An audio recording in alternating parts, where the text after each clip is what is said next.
সাবেক রাষ্ট্রপতি আব্দুল হামিদের হঠাৎ দেশে ফেরা নতুন করে আলোচনার জন্ম। সাবেক রাষ্ট্রপতি মোহাম্মদ আব্দুল হামিদের হঠাৎ করে থাইল্যান্ড সফর নিয়ে দেশের রাজনীতিতে তৈরি হয়েছিল বেশ উত্তেজনা। অনেকেই ধারণা করেছিলেন তিনি দেশ থেকে পালিয়ে গেছেন, এমন কথা উঠেছিল তাকে দেশ ত্যাগে সহায়তা করা হয়েছে। এই ঘটনায় বিমানবন্দরের দায়িত্বে থাকা কয়েকজন কর্মকর্তা শাস্তির মুখোমুখি হন। দেশজুড়ে আলোচিত এই ঘটনায় প্রায় এক মাস পর ৮ জুন গভীর রাতে থাইল্যান্ড থেকে দেশে ফিরেছেন ২ দফায় রাষ্ট্রপতির দায়িত্ব পালনকারী আব্দুল হামিদ। হঠাৎ করে তার দেশে ফেরাকে ঘিরে নতুন করে আলোচনা শুরু হয়েছে। অনেকেই প্রশ্ন তুলেছেন, আওয়ামী লীগের অনেক নেতাকে বিমানবন্দর থেকে আটক করা হলেও আব্দুল হামিদ কিভাবে নির্বিঘ্নে দেশ ছেড়ে গেলেন? আবার বিদেশে গিয়েও কেন হঠাৎ তিনি দেশে ফিরে এলেন? সাধারণ মানুষের মধ্যেই তৈরি হয়েছে নানা কৌতূহল। যেখানে দলের অনেক নেতাই নিরাপত্তার খোঁজে দেশ ত্যাগের চেষ্টা করছেন, সেখানে আব্দুল হামিদের ফেরাকে ব্যতিক্রম হিসেবে দেখছেন অনেকেই।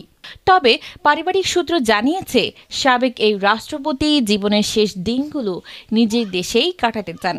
থাইল্যান্ডে চিকিৎসাধীন থাকা অবস্থায় জানা যায় তিনি ক্যান্সারে আক্রান্ত।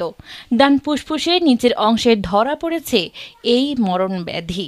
তাকে রেডিয়েশন সহ ৩টি চিকিৎসা ডোজ দেওয়া হয়েছে এবং ৩ মাস অন্তর ফলো আপের জন্য থাইল্যান্ডে যেতে হবে।